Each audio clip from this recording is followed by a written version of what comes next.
All right, we're back with day 3 here.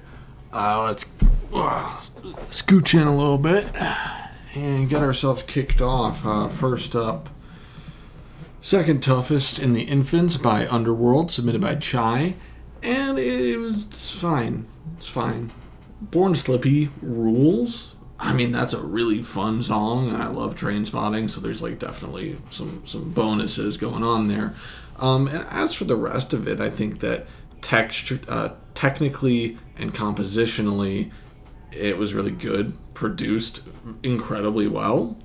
But it had a really solid club feeling to it, and I just don't know that I was in the right environment when I listened to it. I was driving, I was sober, and I just feel like you kind of, to get the most out of it, you don't want to be sober, and you want to be in a place where you can kind of go nuts with it. So I'm sure, I'm sure it deserves all the recognition and love that it gets. It just didn't hit the mark for me when it comes to electronic music. I don't really have anything against it. I can't knock it on how it was made or the sound it was trying to go for, or not even, definitely not committing to the bit. I mean, it did that. It did all that good. I just don't think that style is necessarily for me. So I think that I'm going to have to give second toughest in the infants a 6 out of 10. Good. And again, Born Slippy definitely for me at least was the best track on the album. But as a whole, I just don't think it landed for me. So a 6 out of 10 for that one. Next up, we got El Camino by the Black Keys, submitted by Jude. And it's good. It's good, but there's some definite caveats. I think the first is that Black Keys' El Camino was definitely a trendsetter. And that's not a bad thing to be. I mean, that shows the cultural significance of this album and of the Black Keys. And it was just overplayed in my lifetime. I've heard so much Black Keys. I've heard so much derivative material from the Black Keys style and aesthetics. But, recognition and respect where it's due. They are from Akron, so you have to love them for that, being local. And, I'm happy that they got their success. And I think that it's a weird kind of folk for me, where I think that if it were a little more niche, if it weren't so saturated in the mainstream when I was a teenager, I think I would like it more. But the fact that it was so overplayed and over-mimicked makes it a little hard for me to, I guess, treat it with a blank slate, even though it might deserve one. I think that, growing up in the era where this was on the radio and its spin-offs were on the radio a lot, just kind of soured this sound for me.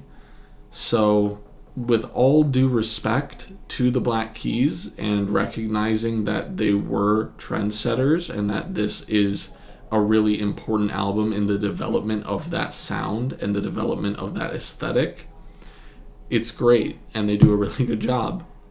I don't know how easy it is for me to get into it and really like it or love it. So on technical points, on cultural relevancy, and on respect for the band, it's going to get a 7 out of 10.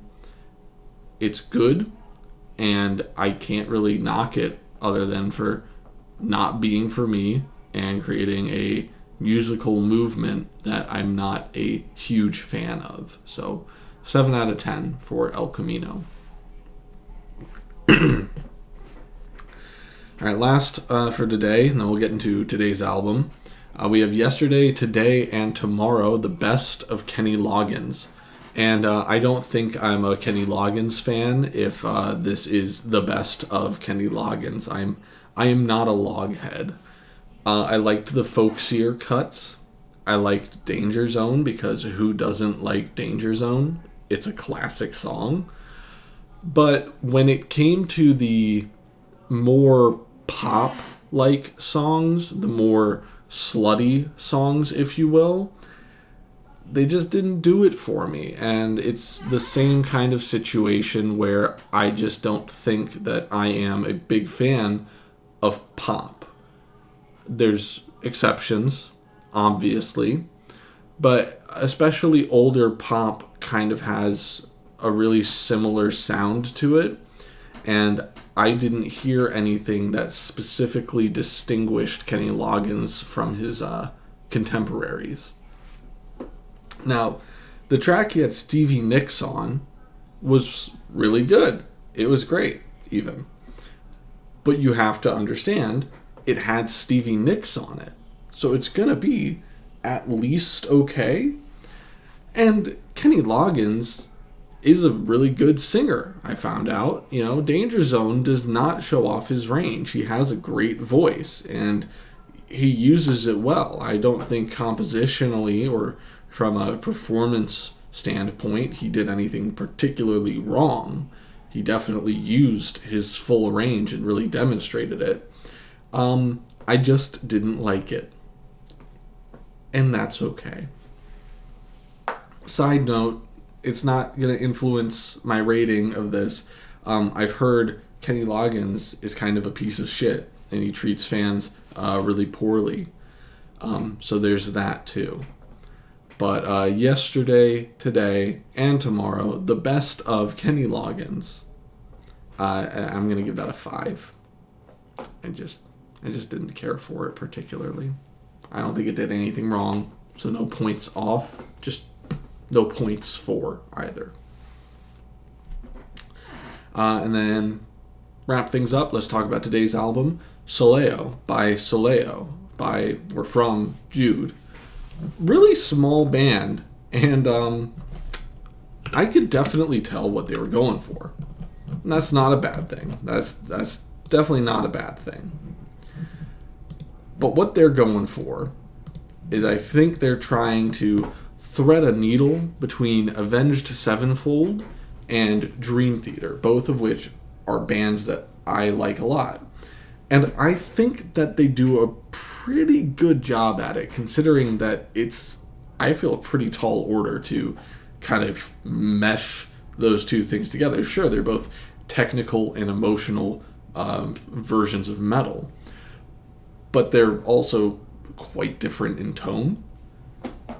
And I feel like the tone here was much more aligned with Dream Theater, whereas the instrumentation was much more aligned with Avenged Sevenfold. And I don't know that that's a direction I would have advised. I feel like they probably could have gotten a little further, and they could have had a little more punch if they committed to either Dream Theater or Avenged Sevenfold rather than blending the two. You know, kudos to them for trying.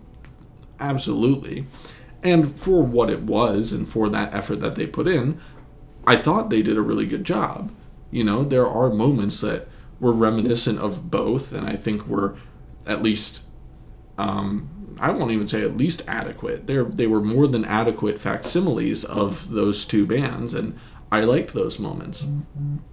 But sometimes it felt kind of lost. It didn't feel like it really knew where it was trying to go, and that's okay. Just kind of stumbling and tottering about. I feel like you could have cut like a half hour off this album because so many tracks were 5 minutes, and you know, it's like using the same sentence length over and over and over when you're writing something. It feels a little mechanical, and I feel like they were trying to throw me off a little bit by having a lot of songs flow into one another, but it didn't. It still had a mechanical feeling to it. It was almost too planned. It wasn't spontaneous enough, but it didn't have, I felt, the intricacy and production to not have some spontaneity in it. All that being said, I've sounded pretty harsh about it. But I did like it. I liked it. I thought it was good. I like Dream Theater. I like Avenged Sevenfold. And while I don't think that this was a perfect attempt to merge the two, I appreciate their influences and I appreciate what they did with them. So Soleo by Soleo is going to get an 8. I quite liked it. I thought it was good. All right, I'll see you all tomorrow.